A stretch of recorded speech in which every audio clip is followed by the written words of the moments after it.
Ang pangarap ni Paulina Pugang Eugencio na bumuo ng masayang pamilya kasama ang nobyong si Ismael ay magiging isang matugong bangungot sa mismong araw ng kanilang kasal. Udyok ng matinding kasakiman sa 50 milyong trust fund ni Pugang. Palihim na babayaran ni Ismael ang isang gun para patayin ang tiyuhin ng kanyang mapapangasawa na si Wesley sa loob mismo ng kanilang hotel room at walang awang ipapasa ang kasalanan sa natutulog na bride. Ngunit hindi magpapaapi ang matapang na si Pugang dahil kasamang kaibigan niyang si Lileta, gagamitin nilang ebidensya mula sa CCTV upang ibunyag ang katotohanan. I-comment sa ibaba kung sa tingin nyo ay mapapanagot ni Pugang ang taksil na si Ismael sa krimeng ito. Narito na ang isang kapanapanabik na kwento ng kasakiman, paghihiganti at hustisya na inihahandog sa inyo ng Sir Hack ngayong araw. Nakasandal si Paulina o Pugang sa malambot na headboard ng kama ng VIP Suite Hotel. Nakasuot siya ng white silk robe. Nakangiti siyang pinapanood ang kanyang groom na si Ismael na nagbubukas ng isang bote ng mamahaling wine sa maliit na lamesa. Hindi ba dapat nagpapahinga na tayo para bukas? Maaga pang call time natin para sa makeup ko. Kailangan nating mag-toast para sa huling gabi nating dalawa bilang magkasintahan. Bukas mag-asawa na tayo. Ay, nakaka-nervous din pala kapag palapit ng palapit ang oras, no? Sana lang magmaayos ang lahat ng supplier natin bukas. Magiging perpekto ang lahat, Pugang. Akong bahala sa'yo at sa buong kasal natin. Sabi nga pala ni Uncle Weasley kaninang umaga, sa susunod na buwan para tuluyang maayos ang full transfer ng 5 milyon sa joint account natin. Ganun ba? Akala ko ba ngayong linggo na ang turnover ng buong trust fund? Hinihingian pa kasi si Uncle Weasley ng bangko ng panibagong retinal scan at physical thumbprint. Alam mo naman ang bangko, masyadong mahigpit kapag ganyan kalaking halaga. Sana sinabi mo agad sa akin. Gusto ko sanang gamitin ang bahagi ng pera para sa bibili nating bahay. Huwag kang mag-alala, Ismael. May pera pa naman ako sa personal account ko . Ang mahalaga, mag-iisang dibdib na tayo. Tama ka. Yan naman talagang pinakamahalaga sa lahat. Ang maging akin ka ng buong buo. Palihim na kumuha si Ismael ng isang maliit na bote ng sleeping pills mula sa kanyang bulsa. Tumalikod siya ng bahagya upang hindi makita ni Pugang. Dinurog niyang 3 tableta sa kanyang palad. Humarap at nagpanggap na nagdadagdag ng wine sa baso ni Pugang. Mabilis niyang inihulog ang puting pulbos sa inumin ng babae. Eto sa iyong mahal. Para sa ating magandang kinabukasan. Para sa ating kinabukasan. Ininom ni Pugang ang wine ng deretsahan. Napapikit siya at inilapag ang wine glass sa side table. Medyo mapait yata ang wine na binili mo ngayon. Ibang lasa niya kaysa sa nakasanayan ko. Ganyan talagang lasa ng mga imported na wine. Baka pagod ka lang sa pag-aayos ng mga huling detalye natin kanina sa simbahan. Siguro nga. Biglang bumigat ang pakiramdam ko . Parang umiikot ang paningin ko, Ismael. Matulog ka na, Pugang. Mahabang araw ang naghihintay sa atin bukas sa altar. Inihiga ni Ismael ang ulo ni Pugang sa unan at kinumutan nito. Ilang sandali lang ay nakatulog na ng mahimbing si Pugang. Tiningnan siya ni Ismael ng mabuti upang makasigurado. Nang walang reaksyon ng babae, kahit tapikin ang balikat nito, mabilis na tumayo si Ismael na walang matamis na ekspresyon sa kanyang mukha. Napaka-ututo mo talaga. Akala mo ba, papakasalan kita ng walang kapalit? Kumuha si Ismael ng isang malaking maleta mula sa gilid ng kabinet. Binuksan ni Ismael ang kabinet at sa loob ng kwarto, hinablot niya ang lahat ng nakasabit na damit ni Pugang, pati na ang mamahaling wedding gown.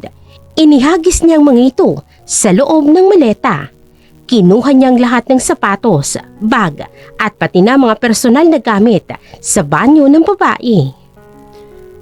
Tingnan natin kung makakatakas ka bukas kapag wala kang suot na kahit ano sa katawan mo. Pumunta si Ismael sa kabilang gilid ng kama. Kinuha ang cellphone ni Pugang. Alam niya ang passcode nito dahil palagi itong ibinibigay ni Pugang sa kanya. Mabilis niyang binuksan ang telepono at pumunta sa kamera. Hinatak niya ang kumot ni Pugang at mabilis na kumuha ng iba't ibang litrato ng nakahubad na babae mula sa iba't ibang anggulo. Pagkatapos kumuha ng sapat na ebidensya, ibinalik niya ang kumot sa katawan ni Pugang.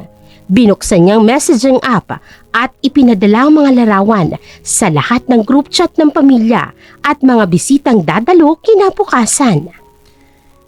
Ito ang perpektong dahilan para kansilahin ang kasal. Siguradong masisira ang pangalan mo at iisipin nilang ikaw ang nanloko.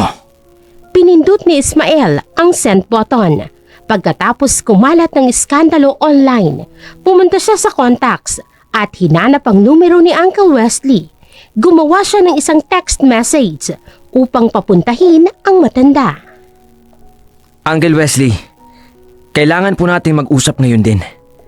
May malaking problema sa trust fund ni Pugang. Nandito po ako sa hotel room 405. Pumunta po kayo ng mag-isa dahil emergency ito. Pagkasend ng mensahe, ibinaba ni Ismael ang cellphone ni Pugang sa ibabaw ng lamesa. Kinuha niyang maleta na naglalaman ng lahat ng gamit ng babae. Naglakad siya palabas ng kwarto para itago ang mga ito sa loob ng trunk ng kanyang kotse na nasa parking lot. Makalipas ang 15 minuto, bumalik si Ismael sa loob ng hotel room.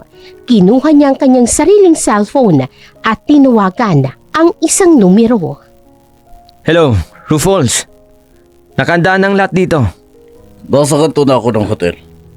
Hinihintay ko na lang ang text mo bago ako pumasok. Huwag kang papasok hanggat hindi pa dumarating ang matanda.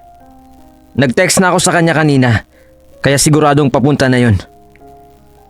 Siguraduhin mo lang na may dadaan mo ako sa fire exit sa likod para hindi ako makita ng gwardiya sa lobby. Wala akong balak makulong. Akong bahala. Hawak ko ng duplicate keycard.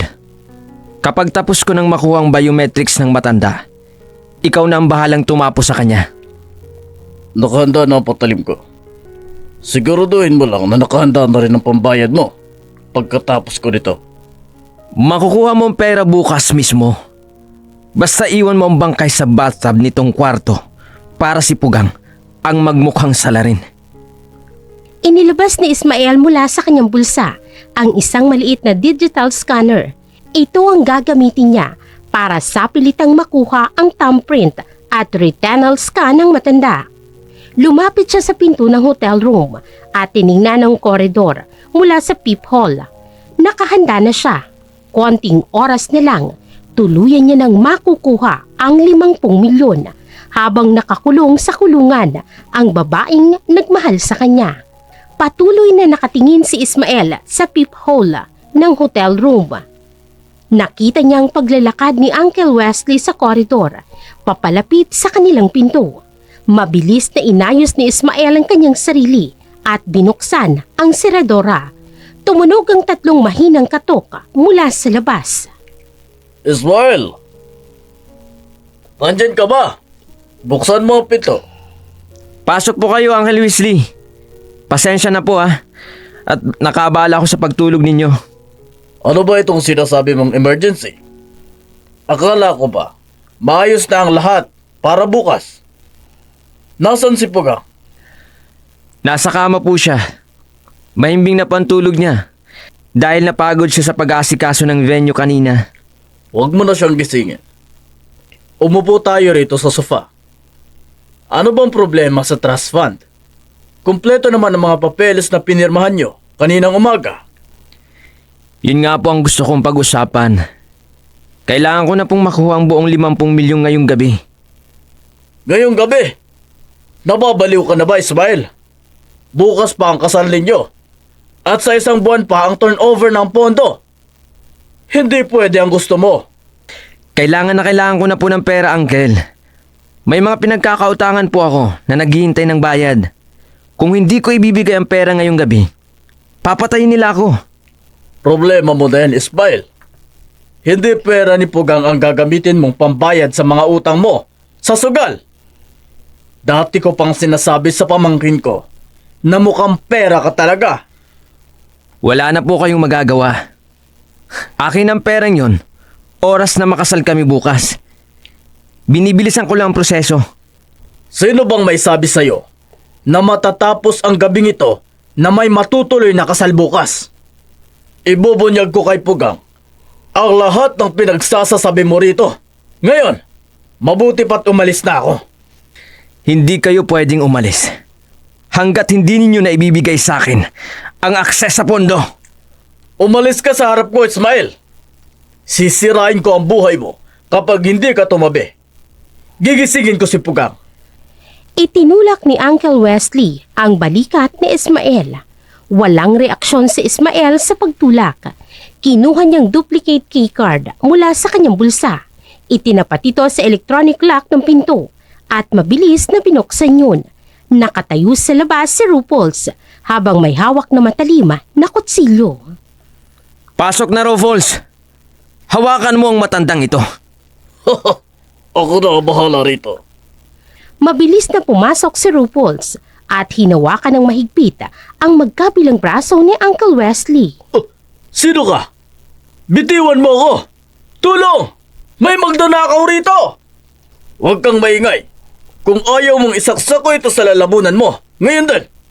Itinutok ng lalaki ang patalim sa liig ng matanda. Napatigil si Wesley sa kanyang pagsigaw. Binitawan niya ang kanyang tungkod at bumagsak ito sa sahig. Sa pilitang itinulak ni RuPaul sang matanda, pabalik sa sofa. Ano bang kailangan niyo sa akin? Ismael, hayop ka! Nakita mo ang ginagawa mo sa akin? Kailangan ko ang thumbprint at retinal scan mo. Ilabas mo ng digital scanner na dala mo, Rufus. Ito na ang device. Siguraduhin mo lang na mabilis ito.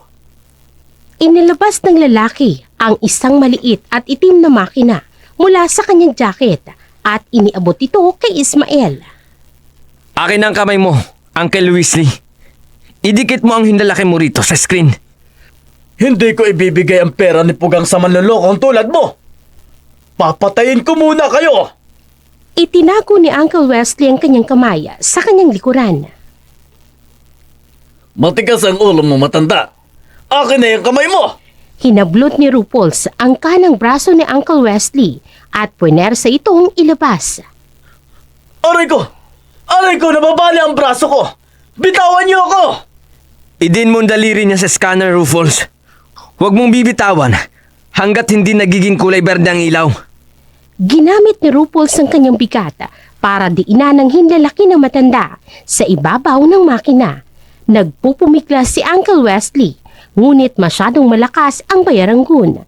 Umilaw ng berde ang digital scanner at tumunog ito.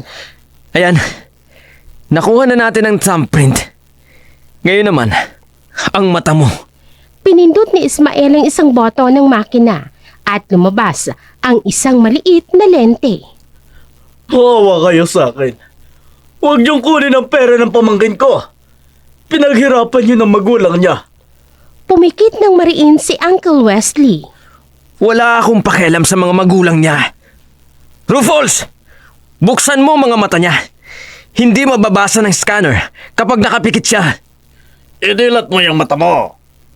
Ginamit ni Rupol's ang kanyang mga daliri para sa pilitang hatakin pataas ang mga talukap ng mata ni Uncle Wesley. Hindi! Hayop kayo! Ismael! Pagbabayaran mo ito! Huwag kang malikot. Kunti na lang at tapos na to. Isinunod ni Ismael ang makina sa paggalaw ng mukha ng matanda. Matapos ang ilang segundong pagpupumiglas, tumunog muli ang digital scanner. Umilaw ito ng berde at lumabas ang salitang authorized transfer sa maliit na screen. Napangiti si Ismael at itinago ang makina sa kanyang bulsa. Tapos na ang transaksyon. Nasa pangalan ko ng lahat ng bearer bonds. Pwede mo na siyang tapusin, Rufus. Ano? Kung ano bang masama binabalak nyo, huwag nyo nang ituloy. Ano pa ba ang gusto nyo? Nakuha nyo na ang pera. Ismael! Pakawalan niyo na ako! Walang personalan, matanda. Trabaho lang ito! Itinaas ni Rupol's ang kanyang patalim. Tulong! Pugang! Gumising ka! Sumigaw ng napakalakas si Uncle Wesley. Mabilis na isinaksak ni Rupol's ang patalim direkta sa dibdib ni Uncle Wesley. Napatigil sa pagsigaw ang matanda. Nanlaki ang kanyang mga mata habang unti-unting nawawala ng hininga. Bumagsak ang kanyang katawan sa kilid ng sofa. Ang ingay niya. Bilis, buhatin mo yan at dalhin natin sa banyo. Hindi pwedeng magkalat ang dugo rito sa carpet. Binuhat ni Rupol's ang walang buhay na katawan ni Uncle Wesley. Hinawakan niya ito sa ilalim ng braso at kinaladkad papasok sa banyo. Inilagay niya ang bangkay sa loob ng malaking bathtub. Binuksan ang shower upang hugasan ang mga tumutulong dugo sa kanyang kamay. Tapos na ang trabaho ko. Nasaan na yung bayad ko? Pinunasan ni Rupol's ang kanyang patalim gamit ang isang maliit na tuwalya. Makukuha mo ang kalahati ng pera bukas. Pagdating ko sa private hangar. Kailangan ko muna makalis papuntang airport bago dumating ang mga pulis bukas ng umaga. Siguraduhin mo lang, Ismael. Dahil kung hindi, ikaw ang isusunod ko dito sa bathtub. Akong bahala. Magaling ka magtrabaho at malinis nating naasikaso ang lahat. Pagkagising ni Pugang bukas, ang mukha niyang bubungad sa mga pulis bilang suspect. Tinitikan muli ni Ismael ang tulog na si Pugang sa labas ng banyo. Pinatay ni Ismael ang ilaw sa banyo at iniwang nakabukas ng bahagya ang pinto. Sabay silang lumabas ni Rupol's ng hotel room at tahimik na isinara ang pinto. Naiwan si Pugang na walang malay habang nasa loob ng kwarto ang bangkay ng sarili niyang tiyuhin. Kinabukasan, sumilay ang maliwanag na sikat ng araw mula sa malaking bintana ng hotel room. Tumunog ng napakalakas ang cellphone sa ibabaw ng lamesa. Nagising si Pugang at napahawak sa kanyang ulo dahil sa matinding hilo at ng sakit. Nawawala ng epekto ng sleeping pills na ipinainom sa kanya kagabi. Ang sakit ng ulo ko. Anong oras na ba? Bumangon si Pugang at inabot ang kanyang cellphone. Binuksan niyang screen. Nakita niyang isang text message mula kay Ismael. Ismael? Bakit siya nag-text? Nasaan na ba siya? Binasa ni Pugang ang mensahe ng malakas. Pugang, kansilado ng kasal natin. Pinadala ko na sa buong pamilya mo ang mga litrato mo. Hindi ko akalain na kaya mo magtaksil sa akin. Nanlaki ang mga mata ni Pugang. Mabilis niyang binuksan ang kanyang messaging app. Bumungad sa kanya ang napakaraming notification mula sa group chat ng kanyang pamilya at mga bisitang dadalos sana sa kasal nila ngayon. Nakita niya mga hubad niyang larawan na kumakalat sa internet. Anong ginawa mo sa akin, Ismael? Hayop ka! Ibinato ni Pugang ang kanyang cellphone sa kama. Tumayo si Pugang upang maghanap ng isusuot. Binuksan niya ang malaking kabinet, ngunit walang laman ang mga ito. Nawawala ang kanyang maleta, mga sapatos, at pati na ang kanyang mamahaling gown. Tanging mga bakanteng hanger na lamang ang naiwan doon. Ang mga gamit ko, bakit nawawala? Gusto ba talaga niya akong pahirapan? Paano ako lalabas ng ganito? Naglakad si Pugang papunta sa banyo para maghilamos at mag-isip ng paraan. Bahagyang nakabukas ang pinto nito. Itinulak niya ito at binuksan ang ilaw. Kailangan kong makahanap ng telepono sa front desk para tumawag ng tulong. Natigilan si Pugang nang makita ang malaking bathtub. Nakahandusay sa loob nito si Uncle Wesley. Duguan ang dibdib ng matanda at wala na itong buhay. Basang-basa ang katawan nito dahil nakabukas pa ng bahagya ang shower. Uncle Weasley! Diyos ko! Anong nangyari sa'yo? Tumakbo si Pugang papalapit sa bathtub. Hinawakan niya ang mukha ng matanda, ngunit hindi na ito gumagalaw. Nakita niyang malalim na saksak sa dibdib nito. Puno ng dugo ang tubig sa ilalim ng bathtub. Uncle Weasley! Gumising po kayo! Tulong! Tulong! May pumatay sa tiyuhin ko! Umiiyak si Pugang na napaluhod sa sahig. Tiningnan ni Pugang ang paligid ng banyo. Wala siyang nakitang anumang patalim o sandata. Napagtanto niya agad ang buong plano ni Ismael. Nawawala ang mga damit niya at nagpakalat ito ng iskandalo upang magkaroon siya ng motibo. Pinatay nito ang kanyang tiyuhin sa loob ng sarili niyang kwarto. Plinano mo ang lahat ng ito, Ismael! Nagpunas ng luha si Pugang at tumayo. Biglang umalingaw-ngaw ang malakas na sirena ng mga police car mula sa labas ng hotel. Sumilip si Pugang mula sa bintana ng banyo. Nakita niya ang 5 sasakyan ng pulis na huminto sa main entrance ng gusali. May kasama silang mga hotel security guard. Bumaba mula sa unang sasakyan si Detective Cloud Jimenez kasama ang 2 armadong pulis. Bilis! Harangan nyo ang lahat ng exit lobby. May nag-report sa atin na may naganap na patayan sa loob ng hotel na ito. Nandito na mga pulis. Kapag nakita nila akong kasama ng bangka ni Uncle Weasley, siguradong akong aarestuhin nila. Kumuha si Pugang ng isang mahaba at puting bathrobe mula sa sabitan sa likod ng pinto ng banyo. Mabilis nitong isinuot at itinali ng mahigpit sa kanyang bewang. Kinuha niyang kanyang cellphone mula sa kama at ibinulsa ito sa bathrobe. Narinig niyang mabibigat na yabag ng mga sapatos sa koridor. Papunta na ang mga pulis sa kanyang kwarto kasama ang manager ng hotel. Ito ang kwarto 405. Gamitin nyo ang master keycard. Kailangan nating makapasok dyan. Ngayon din. Kailangan kong makalis dito bago nila mabuksan ang pinto. Tumakbo si Pugang papunta sa kabilang bintana ng kwarto. Binuksan niya ng maluwagang salamin na bintana. Nakakabit sa labas nito ang isang luma at kalawanging fire escape na gawa sa bakal. Maingat na inakyat ni Pugang ang bintana at lumabas papunta sa hagdan. Hindi gumagana ang keycard. Nasira yata ang lock mula sa loob. Sirain nyo ang pinto. Kinalampag ng malakas ng detective ang harang. Narinig ni Pugang ang malakas na pagwasak ng pinto ng kanyang kwarto. Mabilis niyang ibinaba ang hagdanan ng fire escape. Nakayapak lamang siya at ramdam niyang tigas at ang init ng bakal na nasikatan ng araw. Nagmamadali siyang bumaba ng palapag. Rinig na rinig niya mula sa itaas ang pagsigaw ng mga pulis nang makita nilang bangkay ng Uncle Wesley niya sa banyo. Men! Secure the area! Nasa banyo ang biktima! Hanapin nyo ang babaeng nag-check-in sa kwartong ito! Nakarating si Pugang sa dulo ng fire escape at tumalon pababa sa mga iskinita sa likod ng hotel. Ligtas siyang nakababa at hindi nakita ng mga pulis. Nagtago siya sa likod ng isang malaking tumpok ng mga kahon. Magbabayad ka sa ginawa mo sa tiyuhin ko, Ismael. Sisiguraduhin kong mabubulok ka sa kulungan bago ka makatakas dalang pera ko. Tumakbo si Pugang palayo ng gusali at pumasok sa mga sekretong daan. Mabilis na tumakbo si Pugang sa masisikip na iskinita sa likuran ng hotel. Nakayapak lamang siya at mahigpit ang hawak sa kanyang puting bathrobe upang hindi ito bumuka.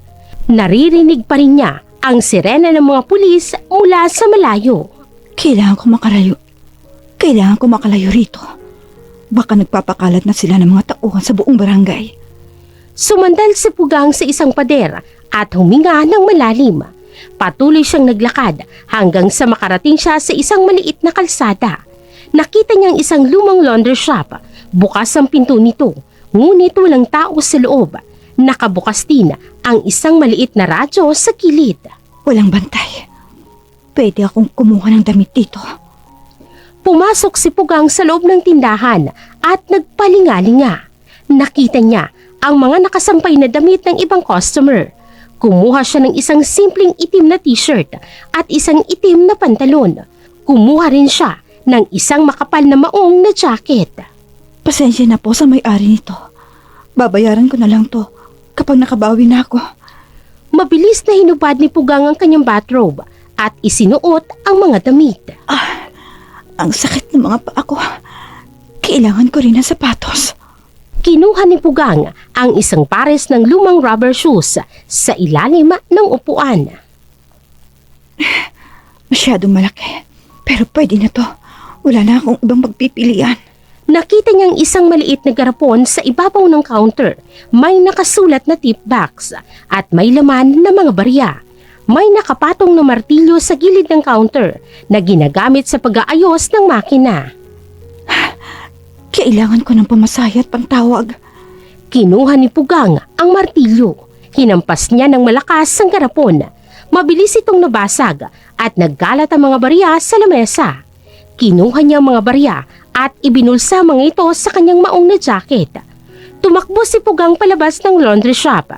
Naglakad siya ng mabilis hanggang sa makita niya ang isang lumang payphone sa gilid ng kalsada. Inihulog niyang 3 barya sa butas ng telepono. Sumagot ka, Lilet. Ikaw na lang ang maaasahan ko ngayon. Pinindot ni Pugang ang mga numero sa telepono. Nagring ang telepono ng 3 beses bago ito sinagot mula sa kabilang linya. Hello? Sino to? Wala akong utang kaya huwag mo kong tatawagan sa numerong ito. Lilet, ako ito, si Pugang. Kailangan ko ng tulong mo ngayon din. Pugang? Oh, napatawag ka. Akala ko ba ikakasal ka na ngayon sa hayop na si Ismael? Kanseladong kasal. Na-frame up ako. Pinatay ni Ismael ang tiyuhin ko sa loob ng hotel room. Ano? Pinatay niya ang tiyuhin mo? Nasaan ka ngayon? Ligtas ka ba? Tumakas ako sa mga pulis, Lilet. Ninakaw ni Ismael ang lahat ng gamit ko. At malamang, nakulimbat na rin niya ngayon ang buong trust fund ko na 5 milyon. Sinasabi ko na nga ba eh. Walang ibang motibo yung lalaking yun kundi pera. Dati niya na akong naloko sa mga racket ko. Hanggang ngayon, hindi pa ako nakakabawi sa kanya. Sino bang pumasok sa hotel room mo kagabi? May napansin ka bang kakaiba? Pinainom niya ako ng wine na may sleeping pills. Pagkising ko kanina, hubad na ako at nasa banyo na patay na katawan ni Uncle Weasley. Ay, grabe. Talagang sinalisihan ka ng hayop na Ismael na yan, no? Huwag kang mag-alala. Hindi ako papayag na makalusot ang mukhang perang Ismael na yun. Pinalabas niya na ako ang pumatay kay Uncle Weasley. Kailangan kong linisin ang pangalan ko, Lilet. Tulungan mo ko. Kalma lang, Pugang. Hindi tayo magpapahuli sa mga pulis. Nasaan ka ba banda ngayon? Andito ako sa kabilang kanto ng Glad Hotel. Naglalakad ako papunta sa highway. Masyadong delikado dyan. Maraming checkpoint ang mga pulis dahil sa nangyari. Magkita na lang tayo sa lumang abandonadong stasyon ng tren sa dulo ng bayan. Sige, alam ko ang lugar na yon. Paano natin patutunayan na si Ismael ang may gawa nito? Kailangan natin ng CCTV footage mula sa hotel. May kilala akong hacker na dating nagtatrabaho dyan. Siya ang pupuntahan natin pagkatapos natin magkita. Bilisan mo, Lilet. Gusto kong mapawing pera at ipakulong ang lalaking yon. Nagkubli si Pugang ng kanyang mukha gamit ang kwelyo ng maong na jacket. Mabilis siyang naglakad papunta sa abandonadong estasyon ng tren. Iniwasan niya mga pangunahing kalsada at pinili niyang dumaan sa mga masukal at madilim na daanan. Hindi ako susuko. Ibabalik ko sa iyong lahat ng ginawa mo, Ismael. Dumating si Pugang sa isang abandonadong estasyon ng tren. Wala nang dumadaang tren dito at puro matataas ang damo ng paligid. Tahimik ang buong lugar. Nakita niyang isang lumang itim na kotse na nakaparada sa gilid ng riles. Bumaba mula sa kotse si Lilet. Pugang! Dito! Lilet? Buti naman at nakarating ka agad. Wala bang nakasunod sa'yo? Sinigurado kong malinis ang dinadaanan ko. Dumaan ako sa mga iskinita para maiwasan ng mga pulis. Oh, heto ang tinapay at tubig. Siguradong gutom ka na. Salamat. Hindi ko na alam ang gagawin ko. Pakiramdam ko, uhulihin ako ng mga pulis anumang oras. Tingnan mo nga yung suot mo. Buti nakahanap ka ng maayos na damit. Hindi ka nila madaling makikilala. Ninakaw ko lang to sa isang laundry shop. Babayaran ko rin yun kapag nabawi ko ng pera ko kay Ismael. Sa ngayon, kailangan nating malaman kung sinong kasabot niya. Hindi tayo magpapahuli. Sumakay ka na sa kotse. Pupuntahan natin ang kaibigan kong hacker na si Jongmar. Sumakay sila ng kotse. Nagmaneho si Lilet papunta sa isang siksikang lugar sa kabilang bayan. Maraming tao sa kalsada. Huminto sila sa tapat ng isang maliit na computer shop. Walang pangalan ang tindahan. Pumasok sila sa loob at nakita nila ang maraming sirang computer parts sa lapag. Nakaupo sa harap ng 4 na malalaking monitor ang isang lalaking nakasalamin. Jomar, kailangan namin ng tulong mo ngayon din. Lilith! Matagal na tayong hindi nakikita. Ano bang problema at nagmamadali kayo? Kailangan naming makuha ang CCTV footage ng Grand Hotel mula kagabi hanggang kaninang umaga sa hallway ng 4th floor. Grand Hotel? Mahigpit ang security ng hotel na yan. Pinalitan na nila ang lahat ng password matapos nila akong tanggalin sa trabaho nang walang dahilan.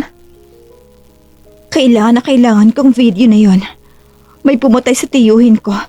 Sa loob ng room 405. Pinalalabas nila na ako ang may gawa. Ikaw yung nasa balita? Ngayon? Ang tumakas na bride? Kalat na sa buong internet ang litrato mo at ang pagpatay sa tiyuhin mo. Oo. Ako nga. Pero hindi ako ang gumawa nun. Na-frame up ako ng sarili kong groom. Kailangan ko ng ebidensya para linisin ang pagkatao ko. Mabigat yung kalaban mo. Pero dahil kaibigan ko si Lilith, tutulungan ko kayo. May naiwan akong secret backdoor access sa server nila bago ako umalis. Madali lang ako makakapasok sa system nila. Nag-type si Jomar sa kanyang keyboard. Bilisan mo. Baka may makapag-trace na sa atin habang ginagawa mo yan. Ano ka ba? Walang makakahuli sa akin. Nakapasok na ako sa server nila. Hahanapin ko ang camera ng 4th floor. Lumabas sa malaking screen ang iba't ibang video mula sa mga security camera ng hotel. Nakita nila ang lobby, ang parking lot at ang hiwalay na mga hallway. Pinili ni Jomar ang camera na nakatapat sa hallway ng 4th floor. Nirewind niyang video pabalik sa oras bago maghating gabi. Heto ang hallway malapit sa room 405. Panoorin yung mabuti ang oras sa gilid ng video. Ayan, si Ismael. Lumabas siya ng kwarto ko. Bandang 11:00 ng gabi. May dala siyang maleta. Nandun siguro lahat ng gamit ko. Kaya wala akong mahanap kanina. Bumalik din siya makalipas ang 15 minuto. Wala na siyang dalang maleta. I-forward natin ng kaunti. Eto na. May paparating na matandang lalaki. Bandang 12:00. Si Uncle Weasley yan. Buhay pa siya dyan. Naglalakad siya papunta sa kwarto. At pinagbuksan siya ni Ismael ng pinto. Teka, tingnan nyo. May lumabas mula sa kabilang dulo ng hallway. Nagtatago siya sa gilid ng fire exit. Si Ismael ulit. Nilabas niya ang isang duplicate key card. Binuksan niya ang pinto habang nasa loob na si Uncle Weasley. May pinapasok siya ibang lalaki. I-post mo yan, Jomar. Ayan. Iso mo yung mukha ng lalaking yan bago siya tuluyang pumasok sa kwarto. Sige, papalinawin ko ang kuha. Kilala ko yung taong yan. Siya si RuPaul's, isang kilalang bayarang goons. Marami na siyang pinatay para sa iba't ibang sindikato. Siyang pumatay kay Uncle Weasley. Binayaran siya ni Ismael. Tingnan ninyo ang oras. Makalipas ang 20 minuto. Lumabas na ulit si Ismael kasama si RuPaul's. Nandito sa video ang matibay na ebidensya ninyo. Nakita ang buong mukha. Papatayin ko ba ang recording ng CCTV mula kagabi hanggang ngayon para hindi kayo matrace ng mga pulis? Huwag. I-save mo muna yan sa flash drive. Yan ang gagamitin nating ebidensya laban sa kanila kapag nahuli na natin sila. Alam mo ba kung saan nagtatago ang Ruffles na yan? Kailangan ko siya makausap ngayon din. Kailangan niya akong tulungan na idiin si Ismael bago pa makatakas ang lalaking yun. Oo, alam ko kung saan nagtatago yan. Ginagawa niyong front ang isang lumang pabrika ng sapatos. Doon siya palaging nagdadala ng mga illegal na gawain niya. Tara na. Wala na tayong dapat sayangan na oras. Kapag nakalipad ng eroplano ni Ismael, hindi ko na mababawi pa ang pamana ng mga parents ko na pinagkatiwala sa tiyuhin ko na pinatay niya. Naglakad si Pugang papunta sa pinto. Nagpasalamat sina Pugang at Lilet kay Jomar. Mabilis silang bumalik ng sasakyan at pinaandar ito. Alam na nila ngayon ang mukha at ang pangalan ng kasabwat ni Ismael. Handa na si Pugang na harapin ang kriminal na pumatay sa kanyang tiyuhin. Sa loob ng police headquarters, nakaupo si detective sa tapat ng kanyang computer. Nakabandage ang kanyang kanang bukong-bukong dahil sa ilang sprain. Ang hirap talaga kapag naka-desk duty. Hindi ako makasama sa mga raid. Kailangan mong magpagaling, Botcha. May bago tayong malaking kaso ngayon. Tungkol ba ito sa tumakas na bride kaninang umaga? Nakita ko ang mga balita. Oo, si Paulina Yohencio. Nakita namin ang bangkay ng tiyuhin niya sa mismong banyo sa hotel ng room niya. Kailangan nating malaman kung nasan siya ngayon. Ako ang bahala riyan. May access ako sa lahat ng traffic cameras at GPS locator sa syudad. I-trace mo ang lahat ng posibleng daanan niya mula sa hotel. Kailangan natin siyang mahuli bago siya makalayo. Teka, may nakita akong kahina-hinalang galaw ng isang itim na kotse mula sa abandonadong istasyon ng tren. Nakarehistro ang plaka nito sa pangalan ng isang kilalang fixer. Kita mo nga naman kung sino ang kasama niya. Si Lilet. Matagal na nating minamanmanan ang babaeng yan. Siguradong tinutulungan niya si Paulina. I-track mo ang GPS ng kotseng iyan. Huminto ang itim na kotse ni Lilet sa isang masukal na kalsada. Nasa tapat sila ng isang malaki at lumang pabrika ng sapatos. Walang tao sa paligid at nakasara ang malaking bakal na gate. Nandito na tayo. Ito ang hideout ni Rupol's. Dito niya ginagawa ang mga illegal na operasyon niya. Kailangan ko makapasok sa loob. Kailangan ko makausap ang lalaking yun. Masyadong delikado. Pugang, armadong lalaking yun. Hintayin na lang kaya natin siyang lumabas. Wala na tayong oras. Baka makalipad ng eroplano ni Ismael. Kailangan natin makuha ang pera. Sige, dito lang ako sa labas para magbantay. Kapag may napansin akong kakaiba, papasok agad ako para tulungan ka. Salamat, Lilet. Babalik ako agad. Sisiguraduhin kong aamin siya sa mga ginawa niya. Naglakad si Pugang papunta sa gilid ng malaking gate. Nakahanap siya ng isang maliit na butas sa bakod na kasya ang kanyang katawan. Pumasok siya at naglakad ng dahan-dahan papunta sa pintuan ng pabrika. Bukas ang pinto. Siguradong nasa loob siya. Pumasok si Pugang sa loob. Madilim at maalikabok ang paligid. Maraming mga lumang makina ng sapatos at malalaking kahon ang nakakalat. Nakita niya si Rupol sa kabilang dulo ng pabrika. Nag-iimpake ang lalaki ng mga baril at pera sa loob ng isang malaking bag. Ikaw si Rufus? Ikaw ang pumatay sa tiyuhin ko? Sino ka? At paano ka nakapasok dito? Nakita ko mukha mo sa CCTV ng hotel. Kasabot ka ni Ismael. Ikaw ang babaeng nasa balita. Ang tapang mo rin para pumunta rito ng mag-isa. Sayang, hindi na makikita ng mga pulis ang bangkay mo mamaya. Nasaan si Ismael? Nasaan ang pera ko? Wala kang pakialam doon. Mamatay ka na! Mabilis na tumakbo si Pugang papunta sa likod ng isang malaking makina bago pa man makapagpaputok ang lalaki. Huwag ka nang magtago. Ngayon mo ilabas ang tapang mo. Nagtago si Pugang sa likod ng isang malaking makina ng sapatos. Rinig niyang mabibigat na yabag ng lalaki papalapit sa kanyang pwesto. Lumabas ka na dyan. Huwag mo nang hilingin na tumagal pa ang pagdurusa mo. Ikinasa ni Rupols ang kanyang baril. Magkanong ibinayad sa'yo ni Ismael? Dodoblihin kong pera matatanggap mo. Sabihin mo lang kung nasaan siya. Hindi ako tumatanggap ng alok mula sa taong mamamatay na. Naglakad si Rupols sa kabilang gilid ng makina. Pagtalikod ni Rupols, mabilis na inihagis ni Pugang ang bakal sa direksyon ng lalaki. Tumama ito sa balikat ni Rupols. Aray! Babaeng to! Gusto mo talagang matapos ang buhay mo? Nagpaputok si Rupols ng walang tsak na direksyon. Tumama ang bala sa mga lumang kahon. Yumuko si Pugang at gumapang sa ilalim ng isa pang lamesa.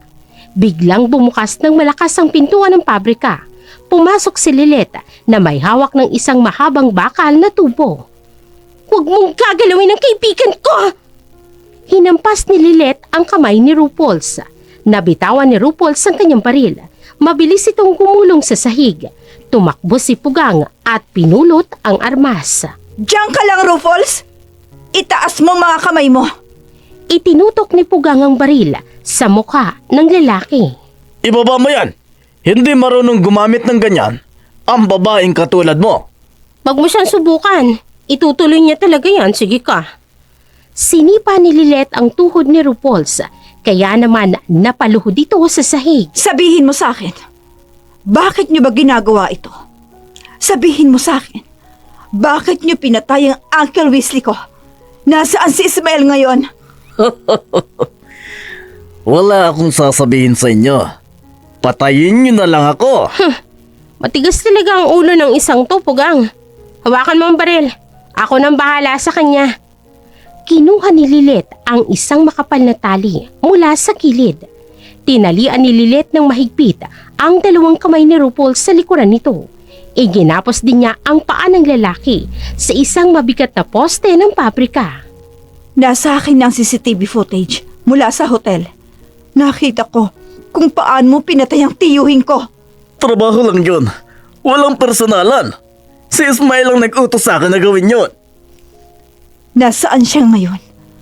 Saan siya pupunta dalang pera ko? Nasa private hangar siya ngayon. Sa dulo ng bayan. May inarkilan siyang maliit na eroplano. Lilipad na siya ngayon. Papuntang ibang bansa. Anong oras ang lipad niya? 1:00 ng hapon. Iniintay niya lang ang clearance mula sa control tower. Maawa na kayo sa akin. Sinabi ko na ang lahat. Lilet, may 2 oras pa tayo bago siya makalipad. Kunin mo ang bag na naglalaman ng pera niya. Kinuha ni Lilet ang malaking bag sa gilid. Binuksan niya ito at nakitang maraming bandal ng pera at mga dokumento. Nandito lahat ng ebidensya ng mga iligal niyang gawain. Pwede natin siyang iwanan dito para sa mga pulis. Tatawagan natin ang mga pulis para kunin siya rito. Pero uunahin natin si Ismael. Ibinaba ni Pugang ang baril. Lumabas sina Pugang at Lilet sa pabrika. Iniwan si Rupols na nakagapos at walang laban. Sigurado ka bang pupuntahan natin si Ismael? Siguradong maraming bantay dun. Wala akong pakialam sa mga bantay. Kukunin ko ang hustisya para kay Uncle Weasley. Mabilis na pinaandar ni Lilet ang sasakyan. Iniwan nilang lumang pabrika at susugod patungo sa paliparan upang pigilan ang pagtakas ng kanyang sakim na nobyo. Mabilis na nagmaneho si Lilet sa kahabaan ng highway. Nakatingin si Pugang sa kanyang relo. 12:30 na ng tanghali. Wala na silang masyadong oras bago makaalis ang eroplano. Bilisan mo pa, Lilet. Kalahating oras na lang. At tuluyan na siyang tatakas. Dala ang pera ng pamilya ko. Nakadiin ang buong pa ako sa siling niya doon. Ginagawa ko ng lahat. Malapit na tayo sa paliparan. Sana hindi pa siya nakakalipad. Hindi ko mapapatawad ang sarili ko kapag tuluyan siya nakatakas. Maabutan natin siya. Hawakan mo ang baril. Huwag kang magdadalawang isip na gamitin yan kapag lumaban siya ng pisikal. Gusto ko siyang makulong. Gusto kong pagbayaran niya ang ginawa niya ang ginawa niya kay Uncle Weasley sa loob ng rihas na bakal. Minsan hindi sapat ang kulungan para sa mga taong sakim. Tandaan mo yan, Pugang.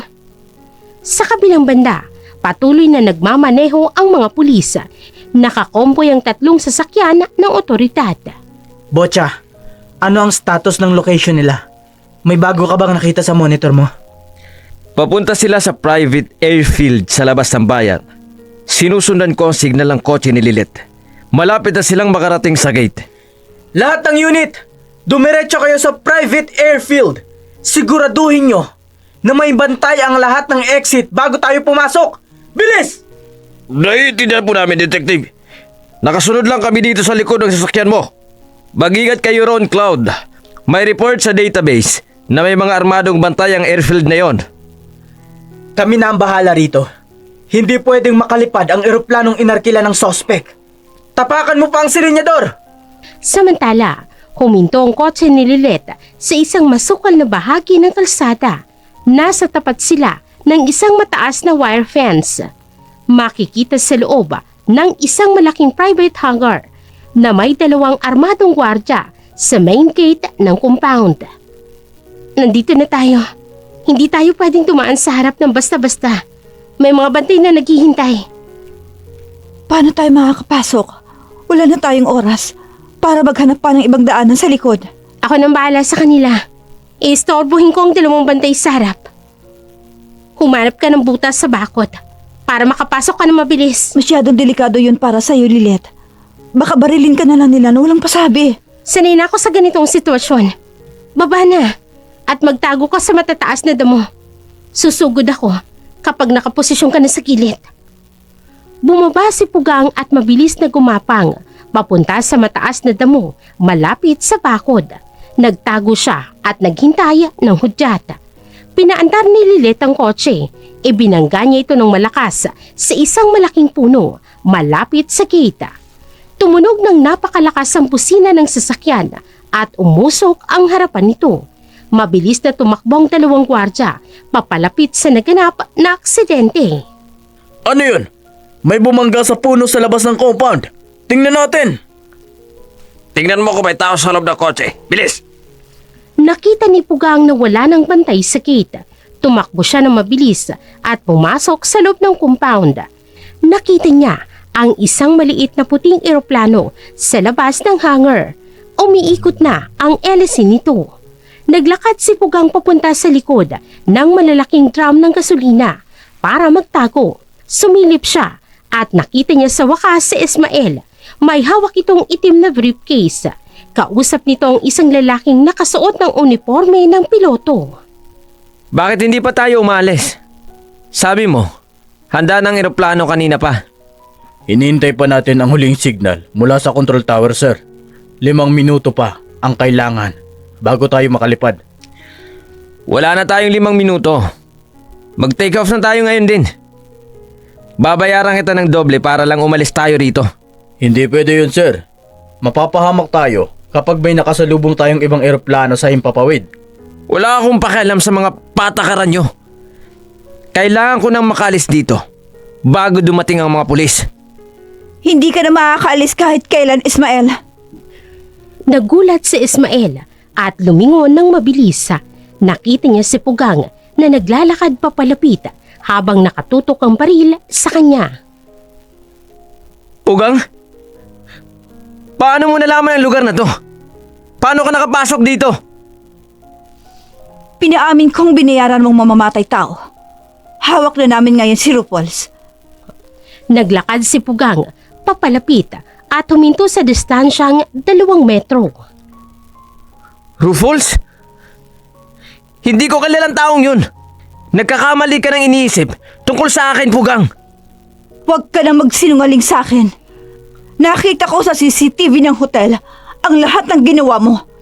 Pinapasok mo siya sa kwarto ko para patayin si Uncle Weasley. Idiniin ni Pugang ang kanyang daliri sa gatilyo. Makinig ka muna sa akin, mahal. Ipapaliwanag ko sa iyo ang lahat ng nangyari kagabi. Wala ka nang dapat ipaliwanag pa.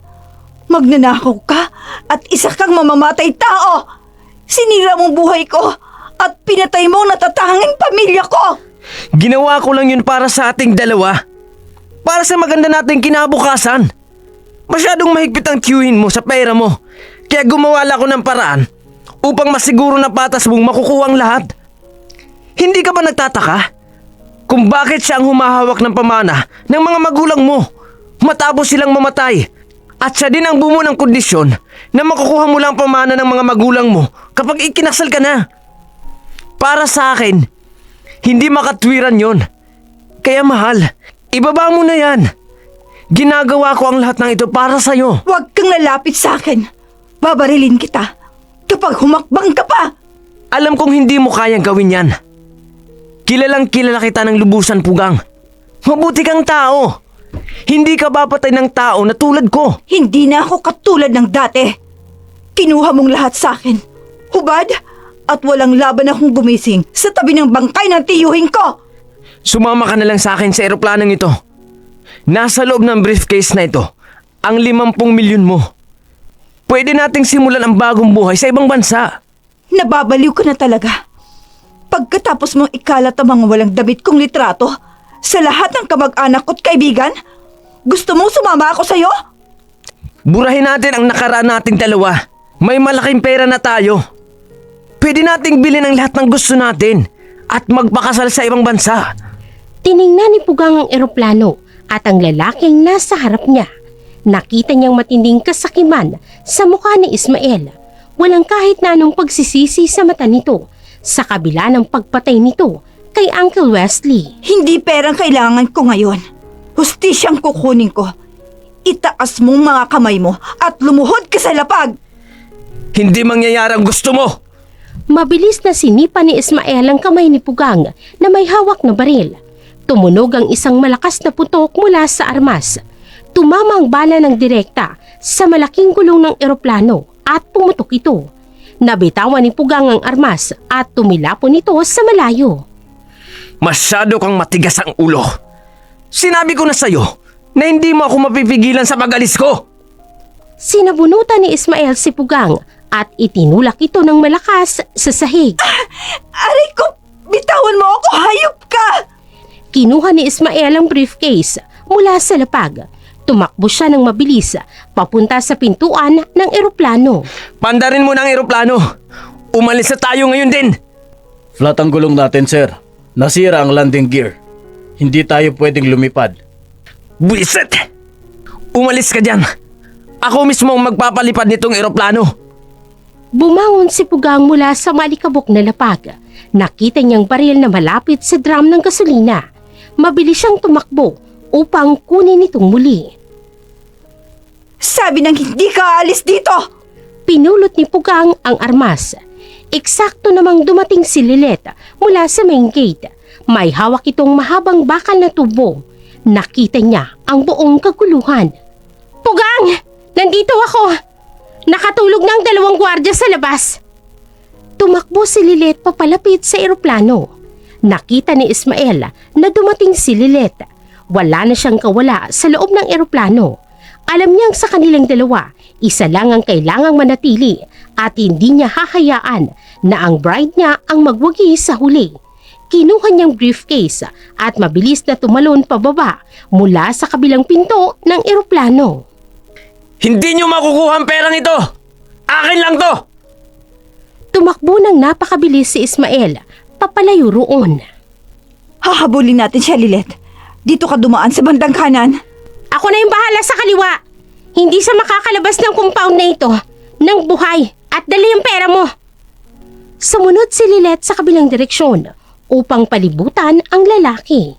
Mabilis na tumatakbo si Ismael papunta sa likurang bahagi ng lugar. Mahigpit ang hawak niya sa handle ng itim na briefcase. Nilingon niya ang kanyang likuran at nakita niya si Pugang na papalapit. Hindi niyo ako maaabutan! Akin ang 50 milyong ito! Wala ka ng kawala, Ismael! Nakapaligid kami sa'yo! May harang ang daanan dyan. Umikot ka sa kabilang gilid at salubungin mo siya. Mga bisit na babae! Hindi ako babalik sa pagiging mahirap! Itinulak ni Ismael ang mga drum na walang laman upang harangan ang daan ni Pugang. Ibigay mo sa akin ang pera ng pamilya ko! Iniwasan ni Pugang ang mga gumugulong na drama. Sa labas naman ng compound, dumating ang 3 sasakyan ng mga pulis. Mabilis na bumaba si Detective Cloud kasama ang kanyang mga armadong tauhan. Buksan ang gate! May light aircraft ang nag-crash malapit sa take-off ng ramp. Pumasok tayo! Ngayon din! Nakatulong ang 2 gwardiya sa damuhan, Detective. Walang malay ang mga ito.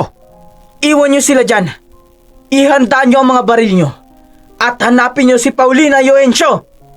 Sa likod naman ng hangar, nakarating si Ismael sa isang mataas na alambreng bakod. Wala na siyang ibang matatakbuhan. Sinubukan niyang hatakin ang bakod, ngunit matibay ito. Bakit walang pinto rito? Paano ako makakalabas? Sabi ko na sa'yo, wala ka ng tatakbuhan. Ibigay mo sa akin ang briefcase! Lumingon si Ismael. Nakita niya si Pugang sa kanyang harapan habang dumating naman si Lileta sa kanyang tagiliran. Pugang, mag-usap tayo ng maayos. Kalahati ng pera ay sa'yo. At ang kalahati ay sa akin. Hinarang ni Ismael ang briefcase sa kanyang dibdib bilang panangga. Huwag kang makinig sa kanya, Pugang. Gagamitin niya lang ulit ang pera para makatakas. Ikaw ang huwag makialam dito! Babae ka! Wala kang alam sa mga plano ko! Lumuhod ka sa lapag, Ismael! Ilapag mo ang briefcase ngayon din! Hindi ako susuko sa'yo! Bangkay niyo na muna akong haakbangan bago ako sumunod sa gusto niyo! Dumampot ng buhangin si Ismael mula sa lupa. Mabilis na inihagis ni Ismael ang buhangin direkta sa mukha ni Pugang. Aray, amot ako! Napapikit si Pugang at nabitawan niyang baril na hawak. Hayop ka! Huwag mong saktan ang kaibigan ko! Tumakbo si Lileta, papalapit at hinampas ng bakal na tubo. Naiwasan ni Ismael ang palo at mabilis niyang sinuntok si Lilet sa sikmura. Napabagsak si Lilet sa lapag at napahawak sa kanyang tiyan. Mga walang kwenta! Hindi niyo makukuha ang perang ito! Sinipa ni Ismael ang bakal na tubo, papalayo kay Lileta. Pugang! Ang baril! Kunin mo ang baril! Gumapang si Lilet papalayo kay Ismael. Kinuha ni Ismael ang baril na nabitawan ni Pugang. Itinutok niya ito sa nakapikit pa ring babae. Pero bago pa man siya makapagpaputok, umalingaw-ngaw ang isang malakas na boses mula sa kabilang gilid ng hangar. Pulis ito! Ibaba mo ang armas mo at itaas ang dalawang kamay mo! Itinutok ni Cloud at ng 3 pulis ang kanilang mga baril kay Ismael. Nagulat si Ismael. Lumingon siya sa mga rumesponding pulis at mabilis niyang itinago ang baril sa loob ng kanyang jacket. Itinaas niya ang kanyang kamay habang mahigpit pa rin ang hawak sa briefcase. Mga pulis! Tulungan niyo ako! Gusto akong patayin ng babaeng yan! Ninakaw niya ang pera ko! Sinungaling ka! Siyang pumutay kay Uncle Weasley! Pinalabas niyang ako ang may gawa! Paulina Eugenio, ikaw ang pangunahing suspect namin sa pagpatay sa tiyuhin mo. Huwag kayong kikilos ng masama! Hindi siyang pumatay. May ebidensya kami. Si Ismael. At may binayaran siya. Nakasama niya sa paggawa. Nasa amin ang CCTV footage. Huwag kayong maniwala sa kanya, sir! Baliw ang babaeng yan! Pinatay niya ang sarili niyang tiyuhin para makuha ang trust fund na nasa loob ng briefcase na to! Lahat kayo, sasama kayo sa presinto para magpaliwanag. Ilapag mo ang briefcase na yan, mister! Tiningnan ni Ismael ang mga pulis, si Pugang at ang mataas na bakod sa kanyang likuran. Alam niyang kapag sumama siya sa presinto ay mabubunyag ang kanyang kasinungalingan. Wala akong kasalanan dito! Hindi niyo ako pwedeng ikulong! Inihagis ni Ismael ang mabigat na briefcase sa kabilang gilid ng alamreng bakod. Mabilis na umakyat si Ismael sa bakod. Ginamit niyang kanyang mga paa upang tumapak sa mga butas ng alamre. Huwag kang aakyat! Barilin niyo ang binti kapag tumalon siya sa kabila. Hindi ka makakatakas, Ismael. Akin ang perang yan. Tumakbo si Pugang papunta sa bakod at hinatak ang paa ni Ismael. Bitawan mo ako, Pugang! Umalis ka sa daan ko! Sinipa ni Ismael ang isang balikat ni Pugang upang makawala. Sir, nakarating na siya sa itaas. Tatalo na siya sa kabila. Itinutok ng pulis ang baril. Huwag niyong paputukan. Baka tumama sa mga sibilyan sa kalsada. Tumalon si Ismael pababa sa kabilang gilid ng bakod. Bumagsak siya ng maayos sa damuhan. Kinuha niyang briefcase mula sa lapag at mabilis na tumakbo papalayo ng compound. Nakatakas siya. Kinuha niya 50 milyon. I-radio niyo ang mga unit sa labas. Harangan ang lahat ng kalsada. Palayo sa airfield. May tumakas na suspect na may dalang itim na briefcase. Kailangan naming ipakita sa inyo ang nasa flash drive na ito, Detective. Nandito ang ebidensya na magpapatunay na walang kasalanan si Pugang. Inilabas ni Lilet ang isang USB mula sa kanyang bulsa. Kukunin namin ang lahat ng ebidensya. Pero sa ngayon, kailangan nyo munang sumama sa amin sa headquarters para sa investigasyon. Nakaupo sina Pugang at Lilet sa loob ng interrogation room ng presinto. Nakaposa sa mga kamay nila sa bakal na lamesa. Pumasok si Detective Cloud na may dalang maliit na susi. Tatanggalin ko na ang boses nyo. Napanood na namin ang video sa flash drive na binigay nyo sa amin. Sabi ko na sa inyo, wala akong kasalanan. Pinalabas lang ni Ismael na ako ang pumatay sa sarili kong tiyuhin. Nakita niyo na rin ba sa video ang pagpasok ni Ruples? Nahanap na ba ng mga tauhan niyo ang bayarang goon na yun? Nahanap na ba ng mga tauhan niyo ang bayarang kriminal na yun? Oo, nakuha na namin siya sa lumang pabrika na sinabi nyo. At kasalukuyan na siyang iniimbestigahan sa kabilang kwarto. Arestado na siya at umamin na sa krimen. Pumasok si Detective Botcha sa loob ng kwarto. Iika-ika siyang maglakad at may dala siyang isang manipis na laptop. Cloud, may nakuha ko magandang balita. Na-trace ko ang cellphone ng piloto kanina bago siya tuluyang makatakas mula sa private hangar. Inilapag ni Botcha ang laptop sa lamesa. Ano ang nakuha mo sa telepono ng piloto? Bago pumunta doon si Ismael, nagpadala siya ng mensahe sa isang fixer sa pantalan. Nag-arkila siya ng isang speedboat dahil alam niyang nakasara na ang lahat ng kalsada palabas ng bayan at hindi palaging sigurado ang eroplano. Sa pantalan, hindi ba maraming tao doon ngayon? Dahil sa mga dumadaang barko ng kargamento? Doon siya sa abandonadong bahagi ng Pier 4 pupunta. 3:00 ng hapon ang usapan nila na may-ari ng bangka. Wala masyadong bantay sa lugar na yon. 2:30 na ngayon. Wala na tayong oras para maghintay dito. Kailangan nating pumunta doon bago siya makasampa ng bangka. Sasama kami. Huhulihin natin siya bago pa siya tuluyang makatakas sa dagat. Dala ang 50 milyong piso. Inilabas ni Cloud ang kanyang radyo para tumawag ng backup. Sa abandonadong bahagi ng Pier 4, naglalakad si Ismael habang yakap ng mahigpit ang isang itim na briefcase. Lumingali nga siya sa paligid. Nakita niya ang isang maliit na speedboat na nakadaong sa kilid ng pantalan. Isang lalaking nakasombrero ang nakatayo roon at may hawak ng makapal na tali. Ikaw bang kausap ko sa telepono kanina? Ako ang nag-arkila ng bangka papuntang kabilang isla. Naglakad si Ismael papalapit sa lalaki. Ako nga, nasa na bayad ko? Doble ang usapan natin dahil delikado ang pagtawid ngayon dahil sa mga nagro-rondang Coast Guard. Eto ang pera mo. Bilangin mo ng mabilis dahil kailangan na nating umalis ngayon din. Kompleto ito. Sige, sumakay ka na at paandarin ko na ang makina. Ibinulsa ng lalaking pera at tumalon papasok ng bangka. Bago pa man makasakay si Ismael, umalingaw-ngaw ang tunog ng malalakas na sirena ng pulis. Pumasok ang 3 patrol car sa loob ng pantalan at hinarangan ng mga nag-iisang labasan. Bumaba sina Detective Cloud, Botcha, Pugang at Lilet. Huwag kang kikilos ng masama, Ismael. Napapaligiran ka na namin. Itaas mo ang kamay mo! Itinutok ni Cloud ang kanyang baril. Tapos na ang pagtakas mo, Ismael. Pagbabayaran mo ang buhay ni Uncle Weasley ngayon din. Naglakad si Pugang papalapit kasama ang mga pulis.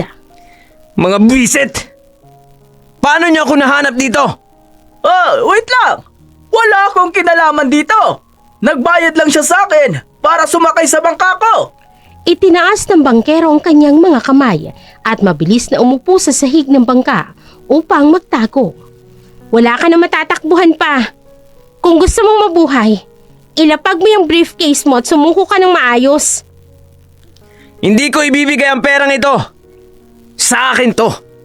Pinaghirapan kong planuhin ang lahat ng ito mula pa nung simula. Hinugot ni Ismael ang baril na inagaw niya kay Pugang kanina. Itinutok ni Ismael ang baril sa direksyon ng mga pulis. Nagsitago ang ilan sa likod ng mga pintuan ng patrol car. Ibaba mo ang baril na yan. Babarilin kita kapag hindi ka sumuko. Mas inilapit ni Cloud ang kanyang sariling armas. Wala ka nang kawala rito, Ismael. Ibigay mo na sa akin ang pera ng pamilya ko at harapin mo ang mga kasalanan mo. Kung hindi magiging akin ang perang ito, walang makikinabang sa atin! Inilapit ni Ismael ang briefcase sa gilid ng tubig at nagbabantang ihuhulog ito. Huwag mong bitawan yan! Ebidensya yan sa korte! Umatras kayong lahat! Kung hindi, ihuhulog ko ito sa dagat! Ako lang ang may karapatan sa 50 milyong ito! Humakbang si Ismael papaatras hanggang sa mismong dulo ng simento. Nakatayo si Ismael sa mismong dulo ng simento ng pantalan. Hawak niyang itim na briefcase sa ibabaw ng maduming tubig ng dagat. Nakatutok ang mga baril ng pulisya sa kanya. Umatras kayong lahat! Ihuhulog ko to! Inilawit ni Ismael ang briefcase pababa. Wag! Pera yan ng pamilya ko! Pinaghirapan yan ng mga magulang ko! Huwag kang lalapit, Pugang! Sinasabi ko sa'yo! Bibitawan ko to! Ibababa namin ang baril namin. Huwag mong ihulog ang ebidensya. Ismael, isipin mo ang ginagawa mo. Kapag hinulog mo yan, madadagdagan ang kaso mo. Makinig ka sa mga pulis. Itinaas ni Pugang ang kanyang 2 kamay. Wala na akong pakialam sa mga kaso. Sinira mo ang mga plano, kaya sisirain ko rin ang buhay mo! Sumigaw si Ismael at ibinuka ang kanyang mga daliri.